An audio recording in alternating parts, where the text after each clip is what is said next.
Apologies in advance, but during this video, you may hear a cat purring because he will not go away. He's very stubborn, and I don't want to be mean and kick him out.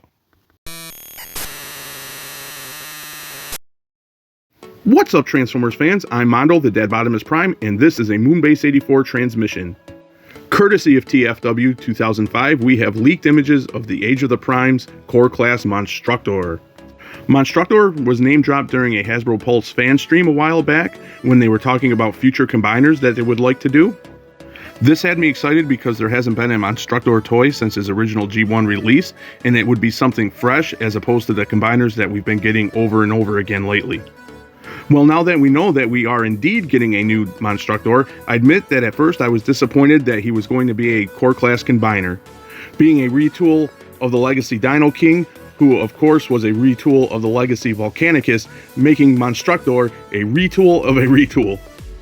It's also funny that the original G1 Dino King was a retool of the original Monstructor, but it's the other way around this time.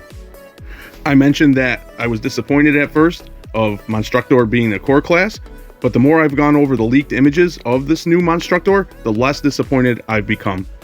Do I still want a properly scaled Monstructor? Of course I do, but judging this Monstructor within its context of being a core class combiner, I'd say he's looking really cool.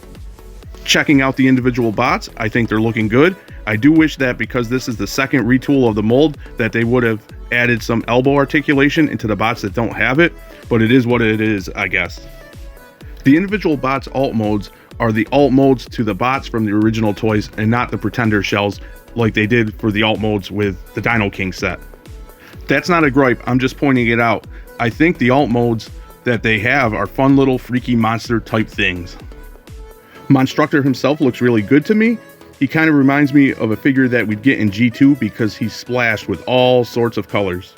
I have heard some concerns about the gold parts, and I definitely get that concern. However, I would think and hope that Hasbro would be smart enough to not use GPS type plastic with this release. What really makes this Monstructor figure for me is the IDW style head sculpt. I really dig it, and it brings so much character to the figure. So, swinging back around to what I was saying earlier, within the context of what this new Monstructor is, I'm into it. As I get older, I get more and more nostalgic for the old toys and appreciate their simplicity, and this Monstructor has that vibe, which makes sense because so did Dino King and Volcanicus. Although I still maintain that Grim and the gang should never be a combiner. Again, I still would like a properly scaled Monstructor as well as a new Dino King for that matter. As to if Hasbro will ever give them to us, your guess is as good as mine.